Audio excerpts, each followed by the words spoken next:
Recently Netflix पर एक movie release हुई है जिसका नाम है द चिल्ड्रंस ट्रेन। तो कहानी की शुरुआत होती है 1994 में, जहां अमेरिको नाम का ये आदमी अपने अपार्टमेंट जैसी जगह में पहुंचता है जहां उसे एक कॉल आता है और कॉल में उसे पता चलता है कि उसकी मॉम की डेथ हो गई है। फिर वो थोड़ा सा परेशान सा हो जाता है। तभी एक लेडी अंदर आती है और कहती है कि आज का शो तो हाउसफुल जाने वाला है। तभी हमें पता चलता है कि वो एक वायलिन प्लेयर है। वो स्टेज पर जाने से पहले अपनी मॉम की डेथ की वजह से काफी नर्वस सा होता है, लेकिन वो हिम्मत करके स्टेज पर चला जाता है और जब वो वायलिन बजा रहा होता है तो कहानी हमें फ्लैशबैक में ले जाती है। ये साल होता है 1944 इटली में एक छोटे से शहर नेपल्स में, जहां आसमान से गोलीबारी और बम गिर रहे होते हैं। जहां ये एंटोनीटा नाम की औरत अपने बच्चे अमेरिको को ढूंढ रही होती है, लेकिन अमेरिको एक बैलगाड़ी के नीचे छुपा होता है। तभी एक बॉम्ब गिरता है, चारों तरफ धुआं धुआं हो जाता है। इसी धुएं के बीच अपने बेटे अमेरिको को ढूंढ लेती है। अगले दिन एंटोनीटा अपने बेटे अमेरिको को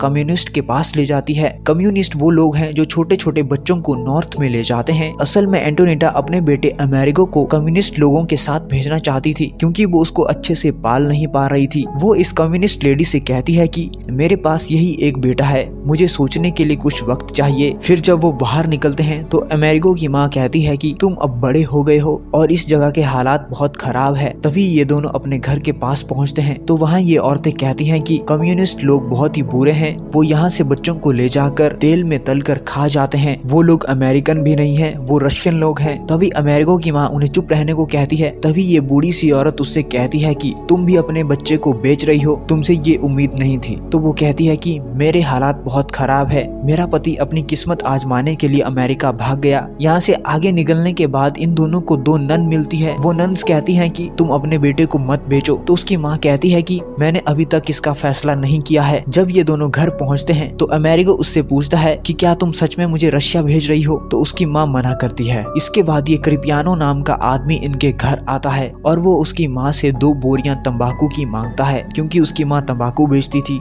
और ये आदमी अमेरिका को उसके घर से भगा देता है और उसकी माँ भी कुछ नहीं कहती। फिर वो आदमी और उसकी माँ अकेले में बहुत कुछ करते हैं और अमेरिको अपने दोस्त के साथ शहर की गलियों में पुराने कपड़े इकट्ठा करने चला जाता है। कपड़े इकट्ठा करते करते ये दोनों एक खरगोश की दुकान पर पहुंचते हैं और वो देखते हैं कि एक मामूली सा खरगोश भी बहुत ही ज्यादा महंगा बिक रहा था। इसके बाद अमेरिको के घर का सीन दिखाया जाता है, जहां रात में अमेरिको के पैरों में ठंड लग रही होती है तो उसकी माँ उसके पैरों को गर्म करती है। इस सीन में इन दोनों माँ बेटे के प्यार को और ज्यादा गहरा होता दिखाया जाता है। उसके अगले दिन अमेरिको और उसका दोस्त जब चर्च में खेल रहे होते हैं तो अमेरिको को एक चूहा मिलता है, जिससे उन दोनों को एक आइडिया आता है। वो उस चूहे को व्हाइट कलर करते हैं और खरगोश बनाकर उसे बेचने निकल पड़ते हैं। तभी एक औरत उस नकली चूहे को खरीद लेती है। तभी अचानक बारिश होने लगती है और उनके इन चूहों का कलर निकलने लगता है और उस औरत को भी पता चल जाता है कि वो खरगोश नहीं है, वो एक चूहा है। और वहाँ खड़े सब लोग उस औरत के पैसे इन दोनों से मांगने लगते हैं। तभी इसके बाद जब वो अपने घर पहुँचता है तो उसे पता चलता है कि वो कम्युनिस्ट लेडी वहाँ उसके घर आई है, उसकी माँ ने उसे बेच दिया है और वो अपनी माँ से नाराज सा हो जाता है। अगले दिन उसकी माँ अमेरिको को लेकर कम्युनिस्ट की बिल्डिंग में ले जाती है, जहाँ अमेरिको की तरह बहुत सारे बच्चे होते हैं जिन्हें उनके माँ बाप ने कम्युनिस्ट लोगों को बेच दिया होता है। बहुत से बच्चे डरे होते हैं क्योंकि उन्होंने सुना था कि ये कम्युनिस्ट लोग उन्हें ओवन में डालकर खा जाएंगे। ये लोग अमेरिको की सारी इंफॉर्मेशन लेते हैं और उन सब बच्चों को नहाने के लिए भेज देते हैं और वो उन्हें नए कपड़े नए जूते देते हैं। फिर जब ये कम्युनिस्ट लोग बच्चों को ट्रेन की तरफ ले जाने लगते हैं तो उन पेरेंट्स में खड़ी ये बूढ़ी औरत कहती है कि ये लोग इन बच्चों को मार देंगे। उसकी बात सुनकर बच्चे डर जाते हैं और अपने पेरेंट्स के पास वापस जाने लगते हैं।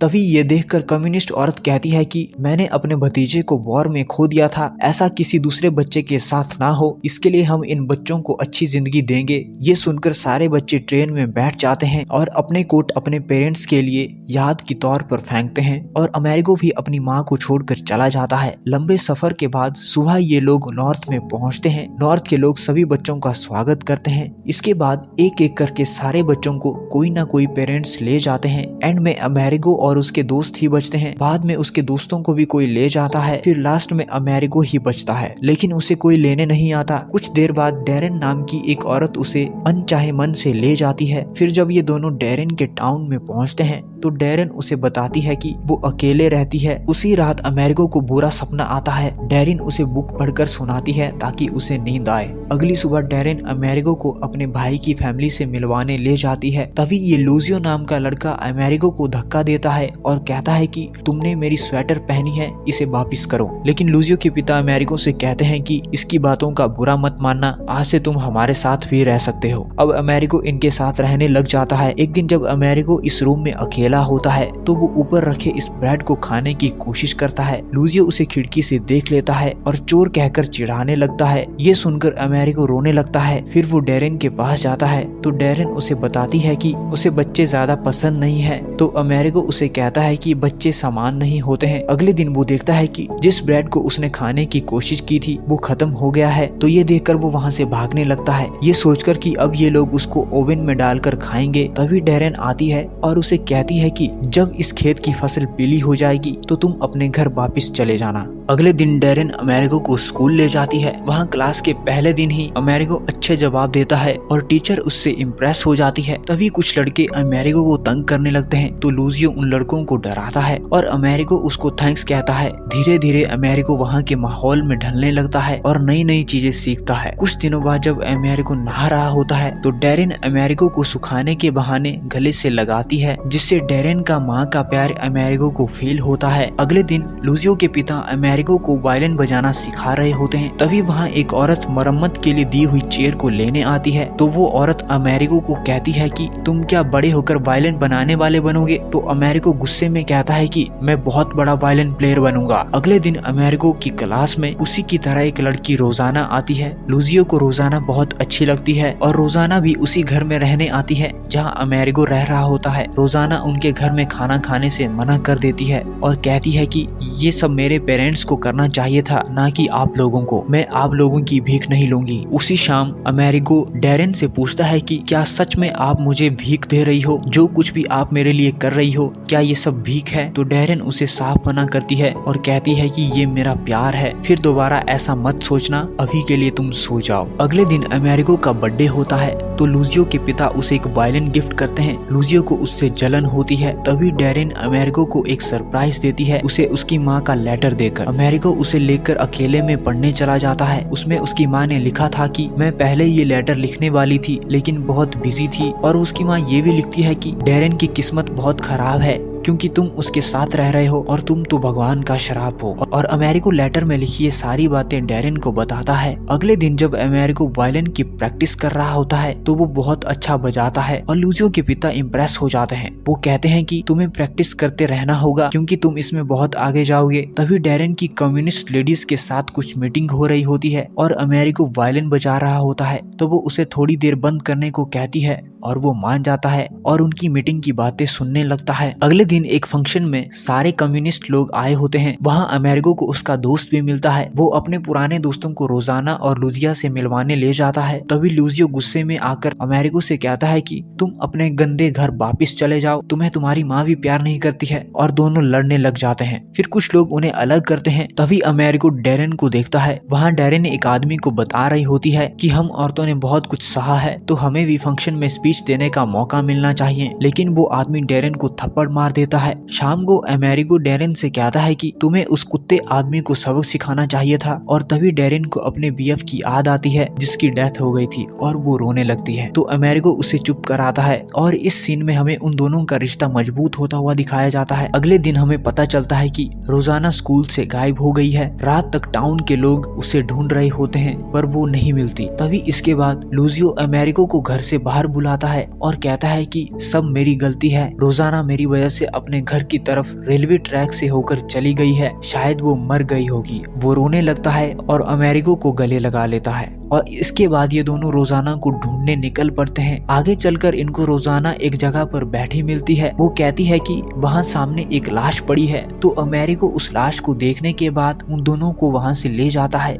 अगली सुबह वो डैरेन को लाश के बारे में बताता है और पुलिस लाश को ले जाती है। काफी टाइम बीत चुका था, उस खेत की फसल भी पीली हो गई थी और लूजियो और अमेरिगो की दोस्ती भी हो गई थी। लेकिन अब अमेरिगो के घर जाने का टाइम आ गया था, तो डैरेन उसे कहती है कि मैं तुम्हें लेटर लिखूंगी और तुम भी मुझे लेटर लिखते रहना। ये लोग अमेरिगो को ट्रेन तक छोड़ते हैं। जब ट्रेन चलने लगती है तो डैरेन थोड़ा इमोशनल हो जाती है। तभी अमेरिगो को ट्रेन में उसका दोस्त मिलता है, वो भी अपने घर जा रहा था। उसका दोस्त कहता है कि उसकी नॉर्थ वाली माँ ने उसे वापिस आने के लिए टिकट दिया है। तो अमेरिगो बाथरूम में जाकर अपने कपड़ों में चेक करता है कि कहीं डैरेन ने भी उसे कोई टिकट तो नहीं दिया। उसमें कोई टिकट नहीं होता और वो निराश हो जाता है। इसके बाद कहानी प्रेजेंट में 1994 में आती है, जहां अमेरिगो अपने शहर आता है और अपने घर पहुंचता है। उसका घर खाली पड़ा था। उसकी मॉम की डेथ के बाद वो वहां आया था। घर की चीजों को देखते वक्त वो फिर से फ्लैशबैक में चला जाता है और उस दिन का सीन दिखाया जाता है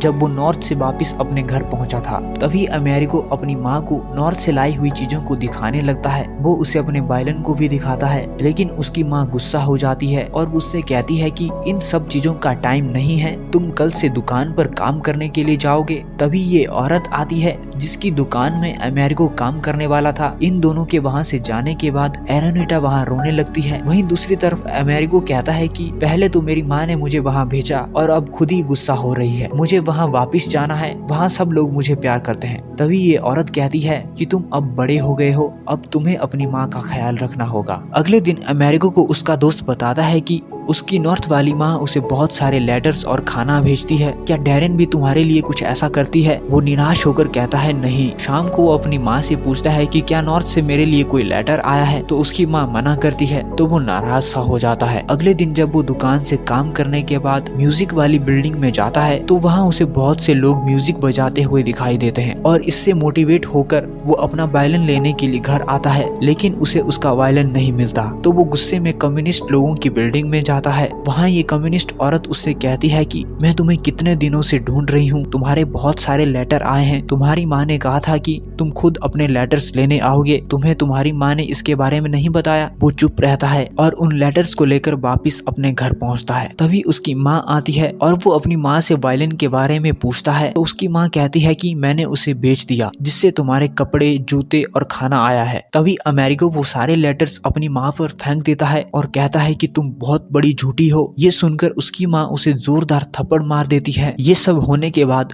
अगली सुबह अमेरिगो उठता है और अपनी माँ को बिना बताए घर से निकल पड़ता है। वो रेलवे स्टेशन पहुंचता है और वो झूठ कहकर सामने वाली अनजान औरत को माँ कहकर ट्रेन में बैठ जाता है। तभी वो अनजान औरत उससे पूछती है, तुम क्या अकेले सफर कर रहे हो, तुम्हारी माँ कहाँ है? तो वो कहता है कि वो मर गई है। इसके बाद कहानी प्रेजेंट में उसकी माँ के घर में दिखाई जाती है, जहाँ अमेरिगो को उसकी माँ के बेड के नीचे उसे वही वाला वायलिन मिलता है और हमें पता चलता है कि उसकी माँ ने अमेरिगो के घर छोड़ने के बाद उसके वायलिन को वापस ले लिया था और उसकी माँ उसका इंतजार करती रही। जब अमेरिगो को ये सब समझ में आता है तो वो रोने लगता है। इसके बाद फिर से पास्ट का सीन दिखाया जाता है कि कैसे वो अमेरिगो वापस डैरेन के पास पहुंचता है और कैसे वो हमेशा के लिए डैरेन के साथ ही रह गया। और मूवी की कहानी यहीं पर खत्म हो जाती है। तो अगर तुमको ये वीडियो पसंद आई है तो वीडियो को लाइक करना, वीडियो को शेयर करना और चैनल को सब्सक्राइब करना तो बिल्कुल भी मत भूलना। मिलते हैं अगली वीडियो में, तब तक के लिए बाय।